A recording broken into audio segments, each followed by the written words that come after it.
Well, I've been noticing something lately. Everybody keeps talking about spirituality, but nobody seems to mean the same thing. For some people, it's God and church and religion. For others, it's meditation and nature and energy, the universe. And then there are people who would say that they're not spiritual at all, but are still very clearly searching for meaning, purpose, something bigger than themselves. So it got me wondering, have we expanded what spirituality means, or have we stretched it so far that it almost means anything now? I feel like before we go anywhere else, we kind of have to start there. What is spirituality? Yeah, and I think the most interesting part about this conversation for me is how different spirituality can be for so many different people. For some, it's structured and rigid, while others find it fast and loose. For some, it's inherited, while many others go on extensive journeys to discover it. And some just stumble into it by chance. So, what's the difference? Is one better than the other? How do you even quantify something like spirituality? Does a Catholic priest score differently than a Buddhist monk on a spirituality scorecard?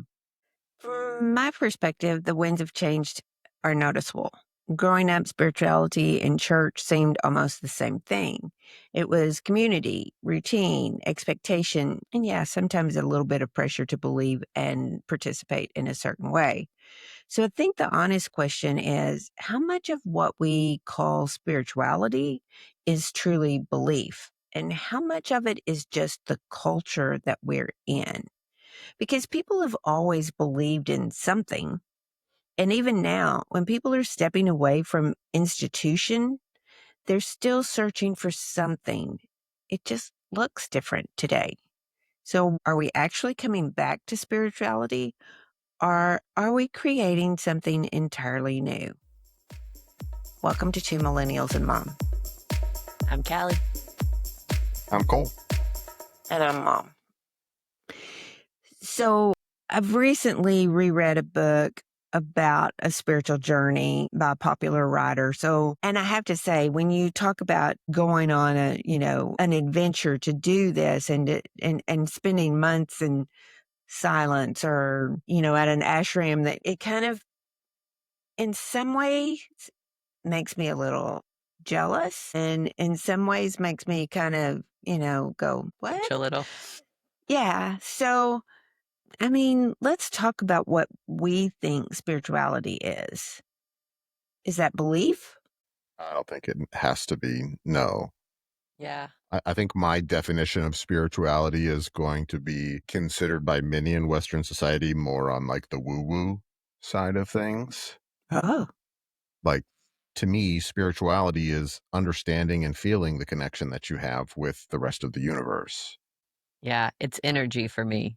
I was talking to somebody the other day about whether or not, like, the vibrations of the world and everything around us have an impact, play a role in our everyday feelings and movements and thoughts, and I thought it was interesting. and how do you think we come to that? Come to what? To our definition of spirituality. How do you recognize your own spirituality? I mean, it's like anything else, it's exposure, it's experience. I think that that's true, but I also like, I'm kind of having a Golden Girls moment here. As you get older, you stop caring about what everybody else thinks and you just kind of decide what's right for you. And I think that the same is true of this. Like, you can believe whatever it is that you want to believe, but don't try and interfere with me and mine. And I don't really care.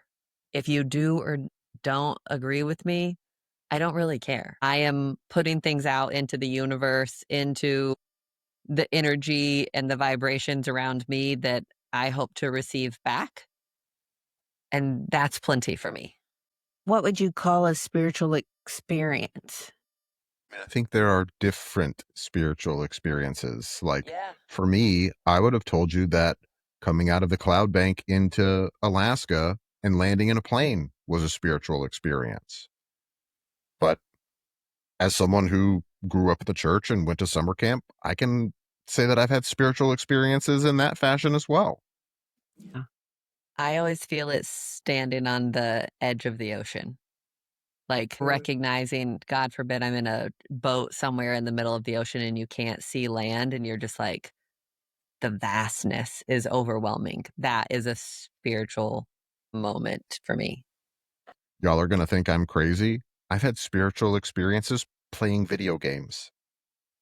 I don't think you're crazy. Would you explain that? Yeah, what caused that? Have you ever had one watching a movie? Sure. Yeah, I Same think thing. so. I don't know. It's the storytelling. Yeah. It's the witnessing something happen, even though you know it's fiction. It's the way that this story is written, the way that that universe plays out, the way that that story unfolds, the conclusion, sometimes the climax of the story that's being told. Sometimes it's a little moment between a father and a son or two brothers. I love Now I'm that. thinking of the Bud Light commercial with the guy and his dog, the Super Bowl commercial from several years ago. I'll be back. And then he's like, sorry, buddy, I didn't come back because I had too much to drink. I burst into tears. So, okay, I'll go there with you. Yours is video games, mine is commercials. So you guys are talking about something that's way looser, I think, than what I think it's deeply most people impactful. think. That would be how I define it. Oh, that I would agree with you about it being most people. Maybe most people you know. Ooh, gauntlets thrown. Yeah. Uh, I mean, I kind of thought about that when I said it. But I guess what I'm hearing is that it's not really about a belief system. It's not faith. Your Do idea of Buddhists have faith? spirituality is more feeling, a reaction. I mean, I think that's what it is. It's feeling and reacting to feeling the universe and being a part of it.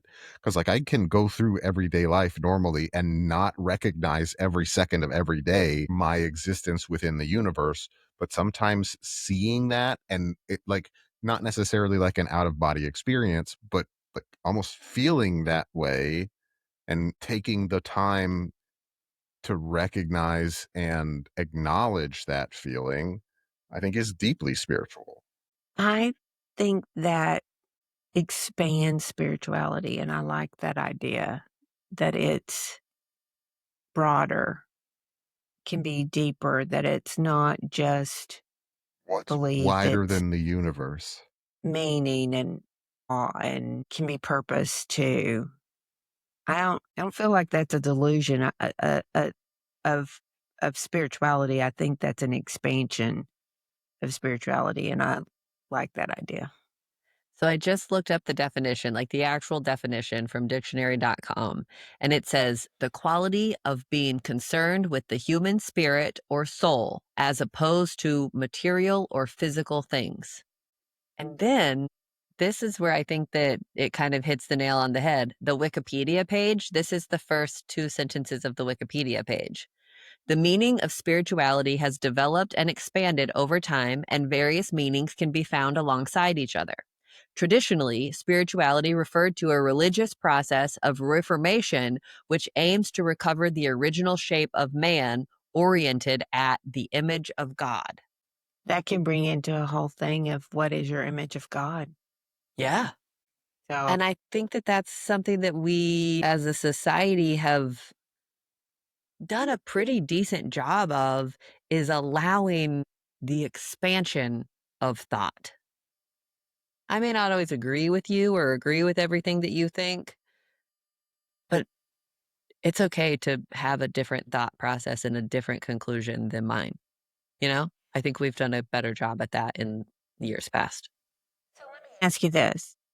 Is it just individual or can it be communal? Can it be structured? I think it can be both. I don't think so.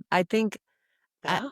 I don't think so. I think that even if you're talking about, let's go to like a very traditional experience of spirituality. If you're sitting in a sermon with the congregation and lots of people are moved by it, there's nothing wrong with that. They are just still individually, independently having spiritual moments. And so I I don't think think that that that's necessarily true. I think it can be, but I think there can certainly be instances of group spiritual experiences. I I think think that I'm they're gonna still yours. side with Cole on this one. I think there are circumstances of group spirituality when you are all okay. Here's my example. Let's look at the Artemis astronauts. That's I exactly mean, where I I was going to think go. that was, uh, and I think they would say the same thing. That was a group spiritual moment, That they each experienced individually. but they also Well, yeah, but experienced there's no other together. way to experience Yeah, something. yeah. You're always going to be individual, but That's You've my there's never had an point. experience with a group of people that has fundamentally altered, in a good way or a negative way, your relationship with them? Sure, but I think that that's kind of my point. I have been in scenarios where it fundamentally altered one person for the better and one person for the worst. Like, just because we had the same experience doesn't mean that the takeaway was identical. But it doesn't mean it's not either. yeah. Right, but I think that that's my point. It could be any of the above, but I still think that it is all independent, individualized to we just did it individually together. Does that sound silly? But that's how I think about it in my head. I I think we're using different words for the same idea. Yeah, like I Yes, get what you're saying. Your experience is different than mine, but you and I can have a spiritual experience together that changes our relationship.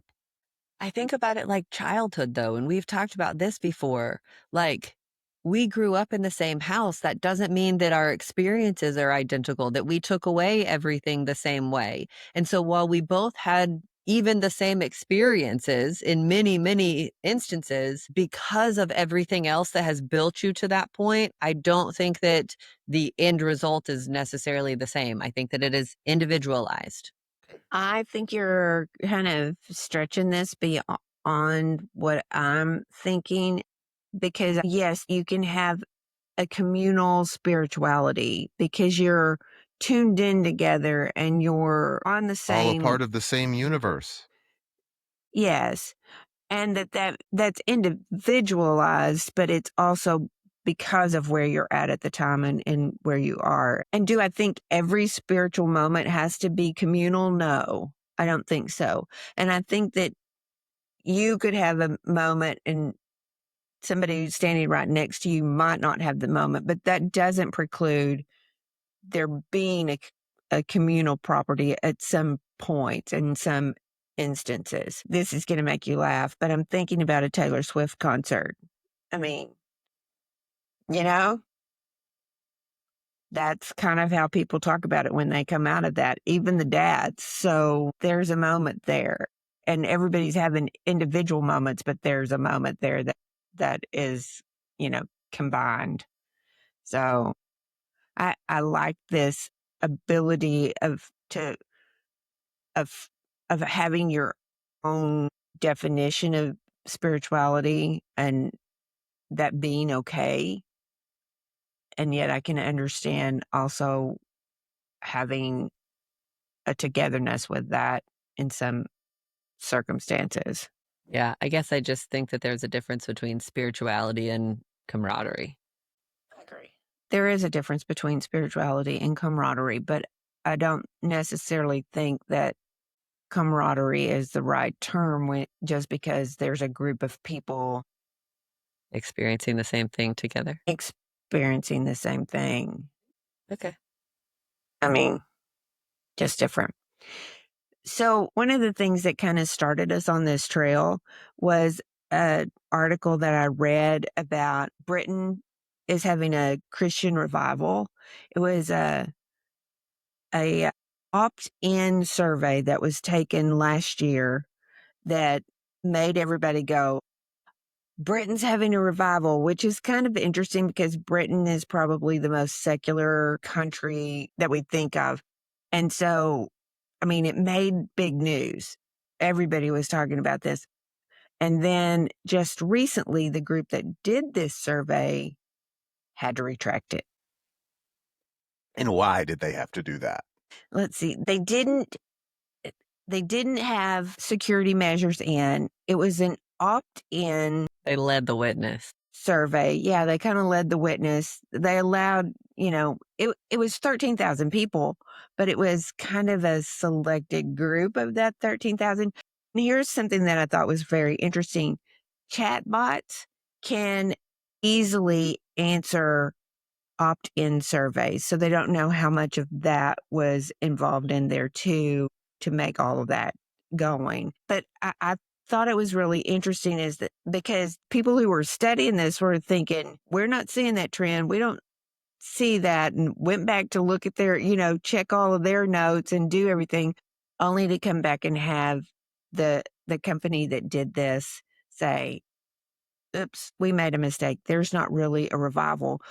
But part of what I thought was really interesting about that is there is a trend, especially in Gen Z, for people to be going back to the church. The Catholic Church is seeing some, numbers, baptisms are up and those kinds of things. We've talked about it on our own podcast that there's a group that is moving back towards the church, but not enough to consider it a revival. So what would a revival When I be? was looking at it, the Catholic Church specifically, I think it was like the British Congress of Catholic Priests or something, the bishopship, I believe is what it was, reports a 21% decrease in attendance in the same period of time. Yeah. It's really interesting. I mean, I think it's interesting that it's even a subject and why it's a subject. Is it specific to that generation that they're looking for something and we all want to see it? I mean, I think the figures are the lowest in history of church attendance right now. And yet, is it a lot more complicated? I mean, I don't know that it's really all that complicated. From the beginning of human history, there has been a desire to display my tribe is better than your tribe. My tribe is doing better. And now there are so many tools available to make it appear that way that to expect people to not use them is kind of just silly to me. You bring up a point that they talk about the influencers and that we're seeing spirituality more in influencers and in social media. Do y'all experience that? Do y'all see that? I mean, I know people talk a lot about their spirit animal, but I've always kind of thought that was in jest, not really a firm I mean, belief. sometimes, but there are some people who are very firm believers in their spirit animals. But there Yeah, are mine also, is Chrissy Teigen and Garfield. Like if Chrissy Teigen and Garfield had a baby, that would be my spirit animal. I'm not sure that's how that works, but It is my world. You're just living in it. Okay. okay. Your spirituality. Exactly. This is my Okay. experience. Let me have it. Okay. Yeah, Cole, I figure there are some people who are very serious about that, but I also think that most of the time when people are saying it, it's more in jest. And I'm not knocking the people who believe that. You know, I think that we were having a tiny bit of this conversation. Mom, you sent something through this week talking about Gen Z is revitalizing malls, shopping malls, Yeah. because they're tired of only communing digitally. They wanted Yeah. physical spaces. Yeah. And so I think that that's kind of the same thing here that we're talking about. They're looking for connection and communication somewhere, wherever they can find it. And I don't think that that's uncommon in any generation. I think that it might be easier or harder to find. I think that there are more options today than there have ever been before. I want to find community here. And I don't think that all of that has to do with spirituality, God, religion, church. I think that that is an option, a place for it to take place. And I think it's a kind of a quick, already built option. You don't have to work very Yeah. hard to go find this. And so I think that that kind of plays into it. I mean, I think that I think that there are lots of options. Do And you think it's a lack of spirituality that they're looking for? Or is it just a lack of community? Is it both? I think it's both. And I think that I would add purpose in there. Mm. I don't really know what I'm doing. I have no idea where my life is going. I don't know what my legacy is going to be. I got to do something. I've been Do you told I have to do something. Yeah, do you think purpose is a part of spirituality? I Yes. do. I think that purpose, that Mm. searching for purpose is often what drives people to spirituality. Mhm. I agree. I think that's very interesting. Yeah, I could go there with you. I think it's interesting to think all the different ways that people are trying to find a purpose and Connection, meaning. all the facets that come with that. Mhm. Yeah, But again, like we've talked about it before, it doesn't matter what it is that you're into. There is some group, forum, Facebook group out there that you can say, hey, I'm into this. Some Reddit community, I'm into this. Who else is too? I need to find some friends. Maybe this is why Gen Z is going to malls and to churches more, because have you ever tried to join one of those groups? They can be very rough. I mean, yeah, I think that that brings in the keyboard warrior to play, right? Like, I'm behind a keyboard. I can say anything and everything that I want. I don't have to exercise decency and congeniality. Like, I can be a total dick. This is fun. Whereas physical spaces, it's much harder to take that stance. but I'm just sitting here thinking, I mean, really, in the past, you didn't have all the options that y'all have today. You could go to school, you could go to church, you could go to work. But I mean, there's so many people working from home now that that option's kind of off the table. And I guess you could go to a bar too, would be your other. And not everybody Talk about a socially spiritual experience. And Gen Z is avidly not doing. not drinking. Hmm. Yeah. But I still think y'all have more avenues, it feels like. And maybe it is Of the course we Reddit Unquestionably do. so. communities, but Unfortunately, I think that dilutes it to a certain extent. I would agree. you do? Like, I So don't think would like having every access to every single different community is necessarily a bad thing, but so many of those communities are not great communities that it brings those that are good communities down. It makes them less attractive. that's really interesting. Another story that I read this week was about biblical patriarchy. And this is a group of Christians who are, they have decided that one house, you know, that the man should be the one who makes the decision and the woman should not. I mean, they're literally considering or trying to revoke the 19th Amendment. And when you talk about a group of bad, I think we've taken something that was positive and good and warped it in so many ways. And it's that same thing of the pendulum swing. Is that what you're Yep. saying? I mean, but I guess I'm confused how you can take some things and make them so vastly different and exclusionary and call that spiritual. It's the defense. You claim God, and that is defense for anything, everything. She has a point. We're watching it happen in real time around us, and it has been for years. It's just It's snowballing. it's been happening for millennia. Yes, but There are positive things about believing in a God. Sure. can you live a There are positive also life? positive things about drinking wine. Can you live a positive life without believing in God? Yes. So I don't think that it's uh, mutually exclusive. Like you can't you can't say like, "Hey, you have to have God in order to live a positive life." Well, I mean, who's God? Which version of God? Is it Yeah. the Right. Methodist version or the Baptist version? Or is it the Muslim version? Right. Is it the Greek pantheon of gods, or what about the Roman pantheon of gods? Like, which God? Right. Yeah. Whose God? I just don't think Because that you can make it a rigid definition like that and say, hey, in order to be spiritual, in order to have a spiritual experience, God's required. I just don't believe that.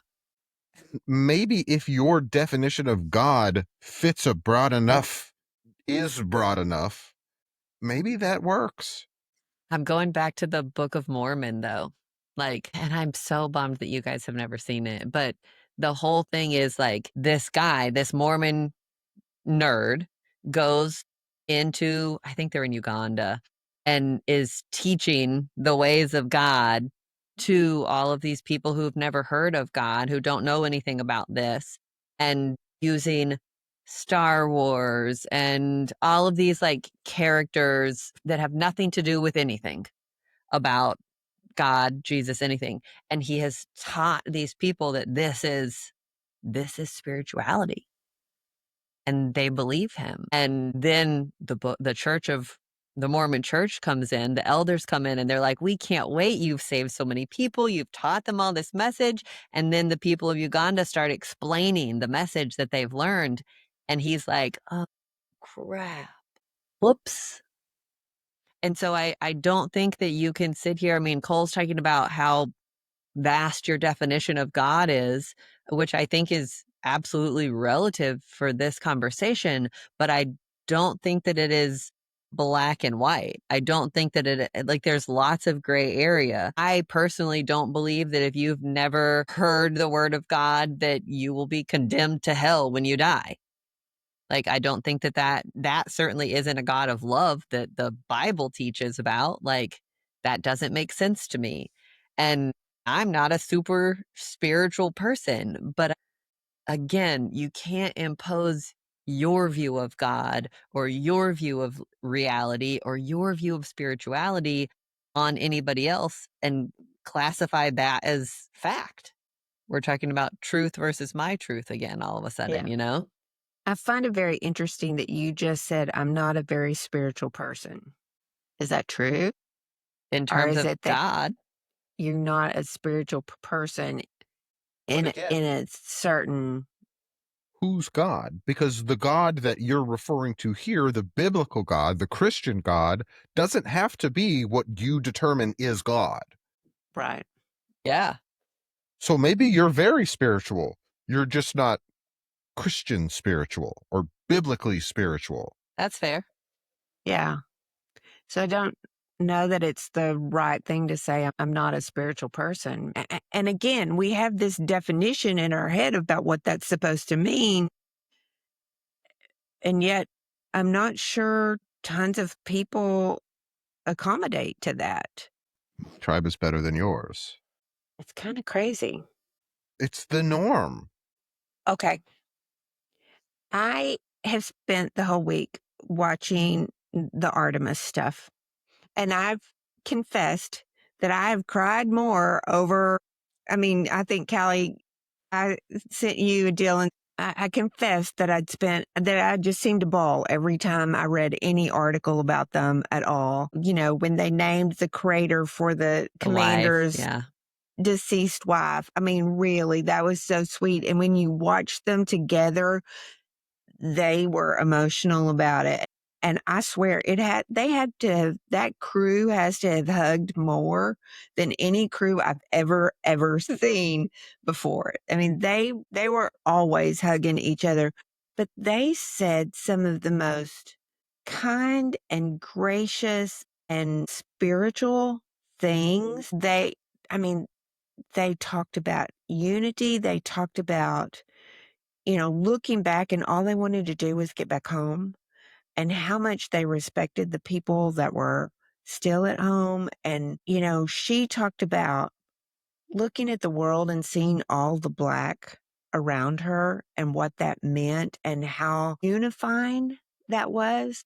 And so I, I was fascinated in the end of the impact that that had on so many people, the change that that seemed, the joy that that seemed to bring people, that here was a group of 4 people that just made it feel different.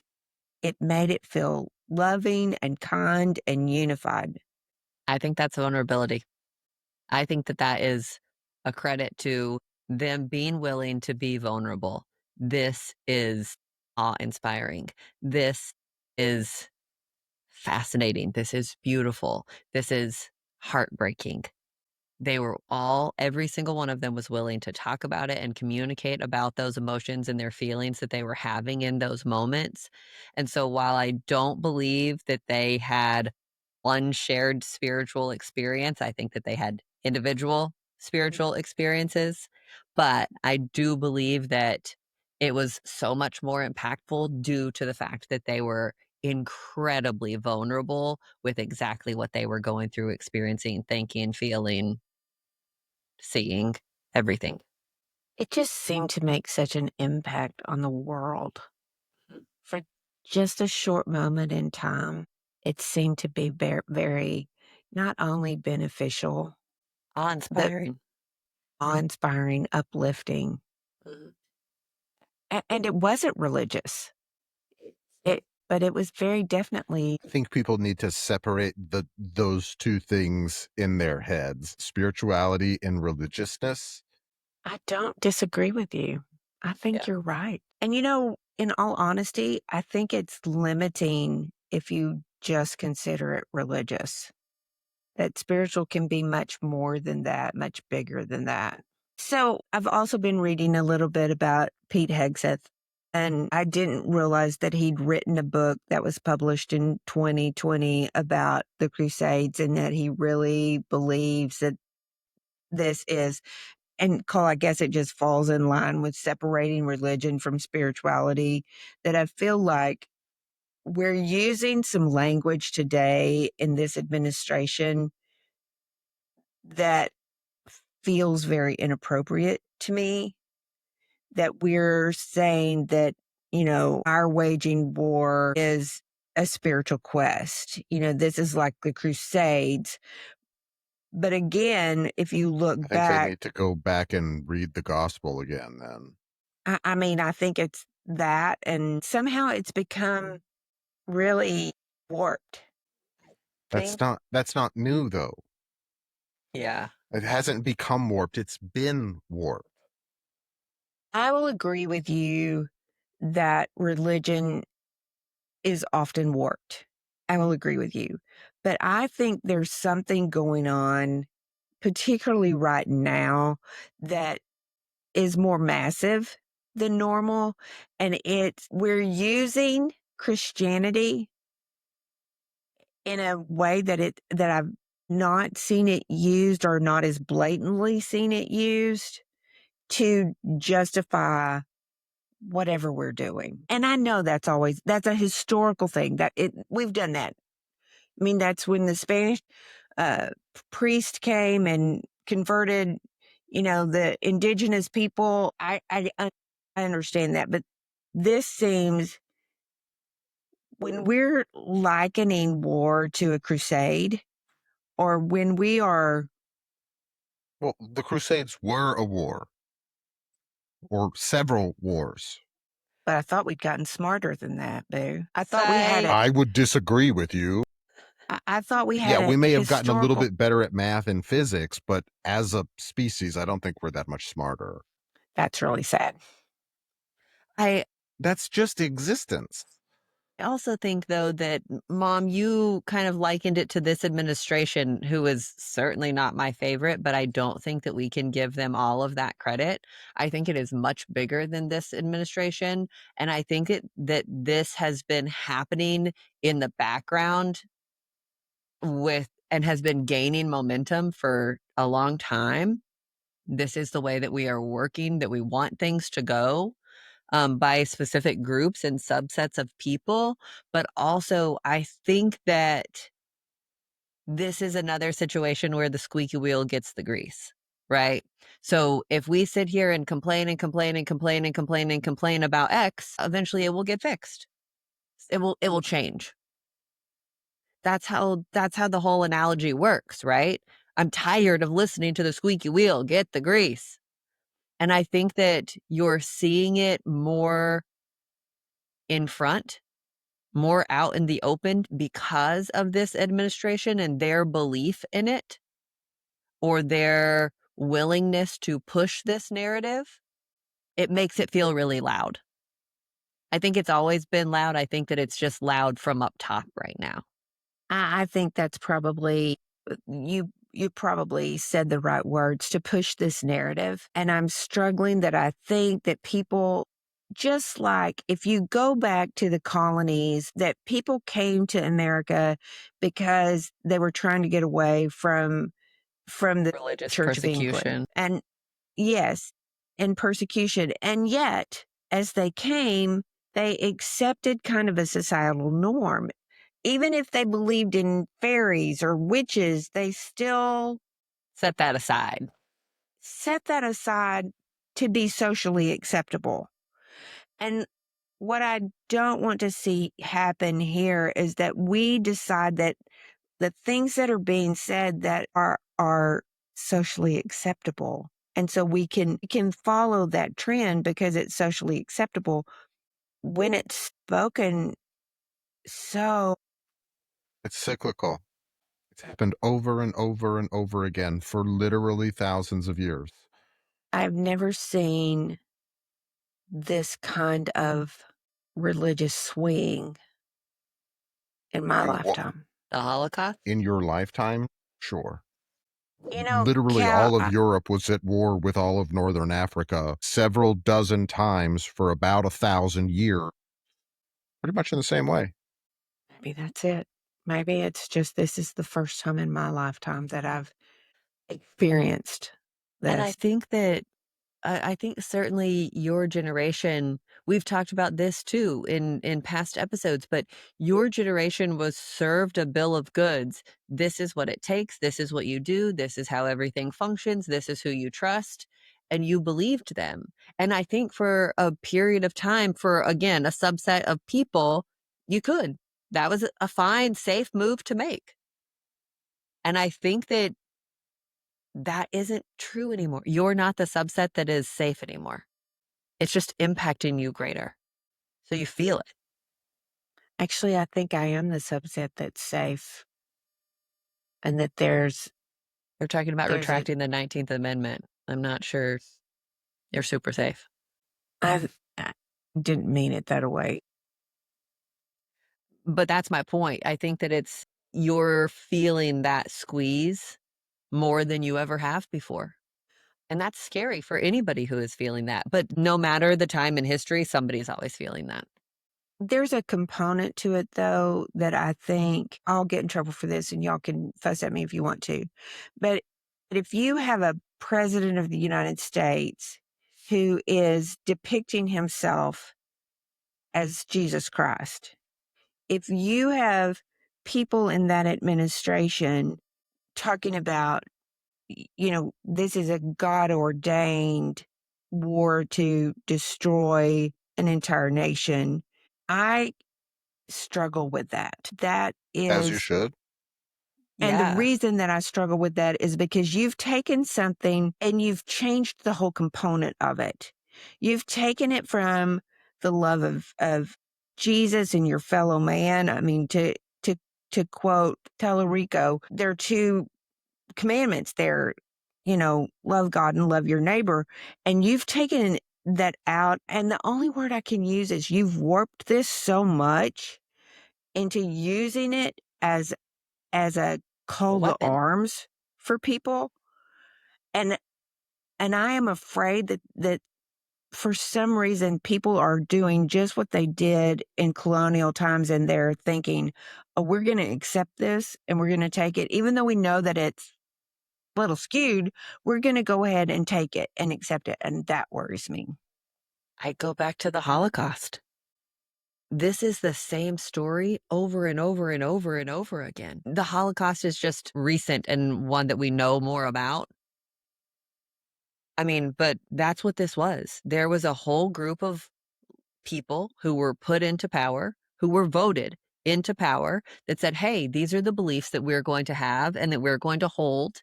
And this is how we're going to enforce that.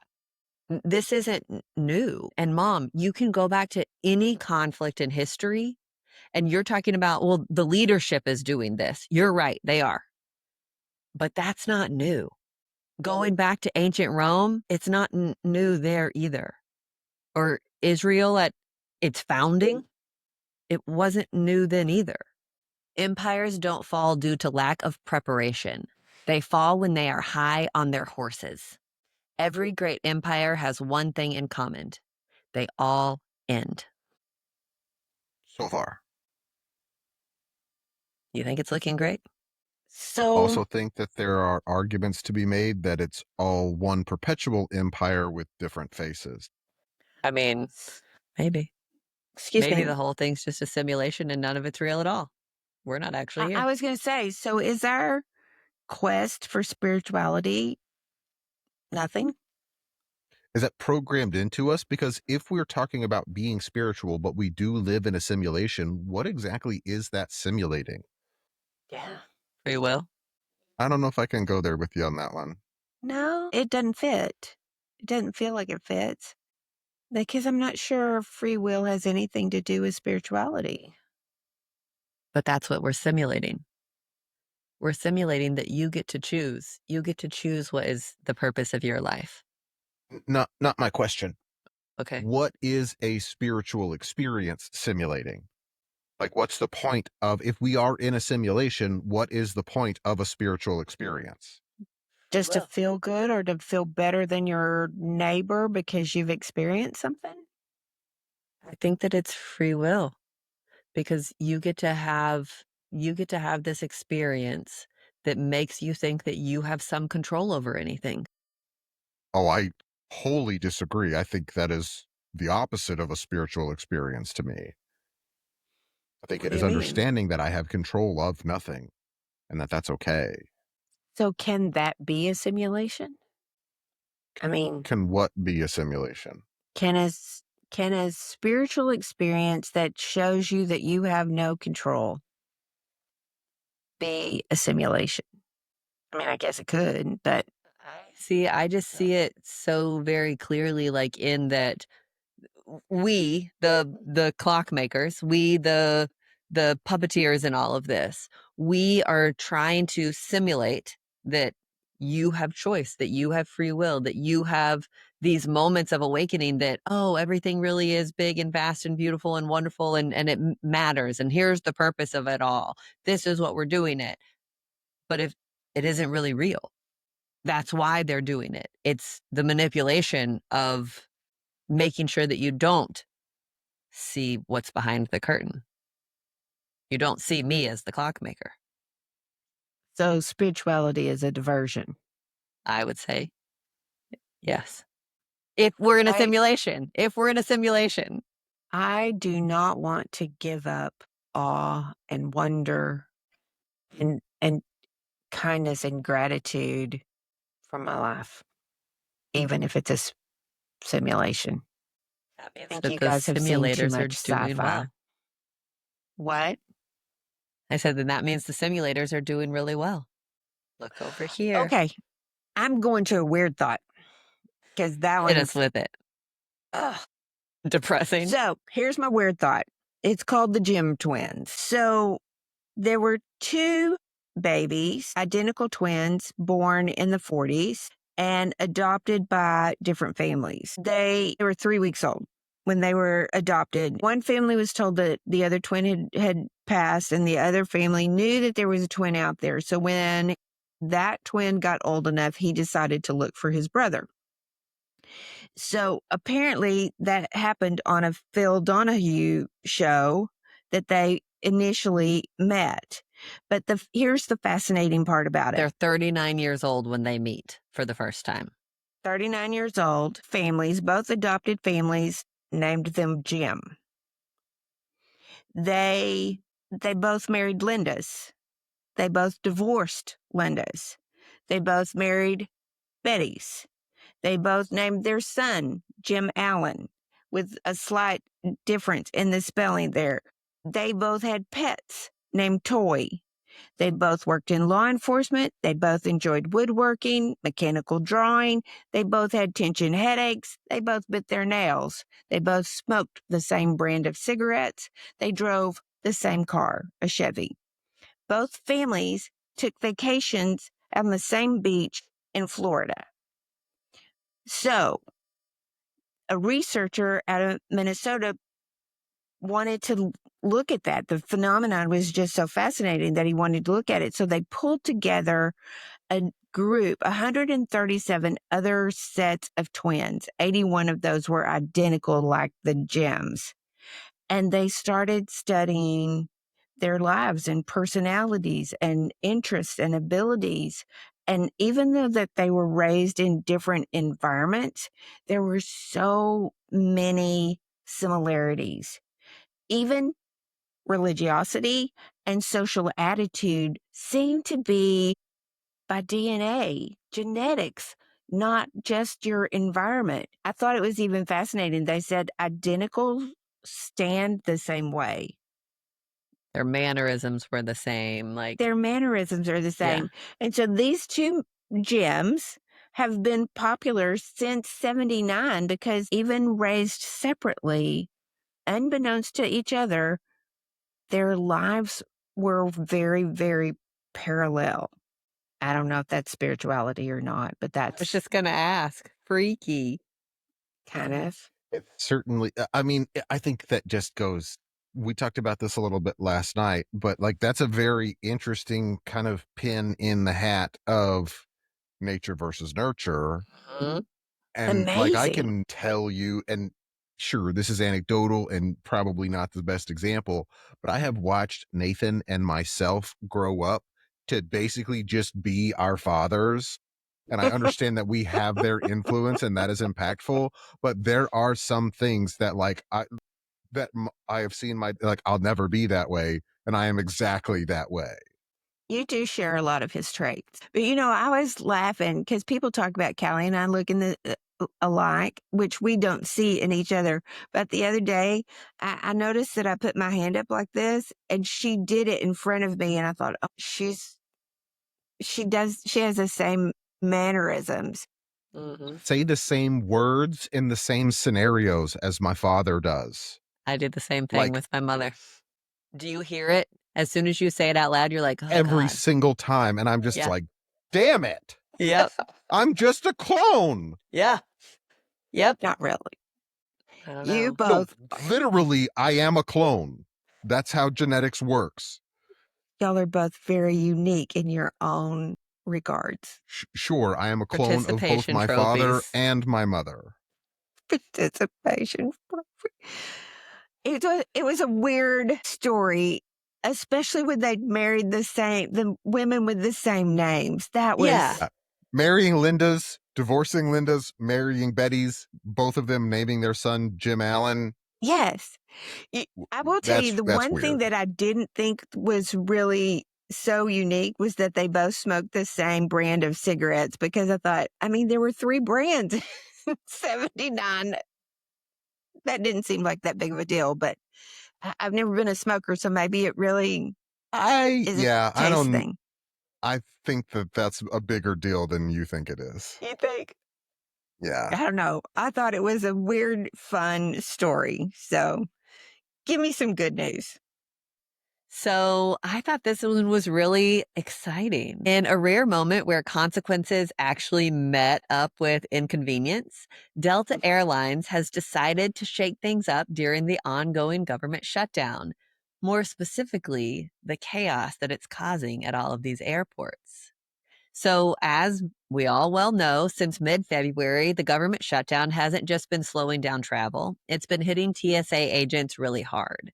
While passengers are dealing with longer lines and delays, thousands of TSA agents have been showing up to work without pay, navigating staffing shortages, long lines, and a whole lot of uncertainty. Many of them have quit. They can't survive and look out for their families because they're not getting paid. They're carrying the weight of a system that's stretched thin and stuck in limbo. It's messy, it's slow, it's frustrating for everybody. And for most travelers, it's become the new normal. As of last month, Delta Airlines hit pause on all of its VIP perks for members of Congress. That means no more airport escorts, no more red coat assistants, no more breezing past all of the chaos in the lines. Lawmakers are now having to navigate the airport just like the rest of us, I love based it. on their Sky Mile status, not their job title. They still get a special reservation line to call for, but once they arrive, it's shoes off, laptops out, same slow shuffle forward, just like the rest of us are.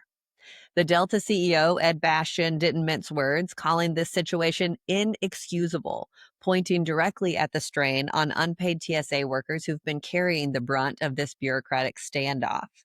It isn't really about Delta punishing anybody per se to me. It's about closing the gap between decision makers and the real life impact of those decisions. It's about making the inconvenience a little more shared. I So, love it. whether you're sitting on the left side of the aisle or the right, it turns out we're all standing in the same security line now. It doesn't have to be a punishment. You don't do your job, you stop getting the perks of the job. Amen, brother. Yeah. Do Yeah. your job. Yeah.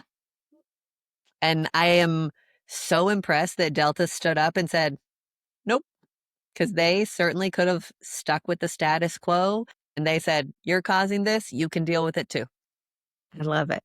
I love Go it. Don't want Delta. to stand in line? Figure it out. Yeah, get to work. So That's fun. I love it. Thanks for sharing that. that was a good one. Well, this has been a challenging conversation with you two. I still love you. Been interesting. Love you Love too. you guys. Bye.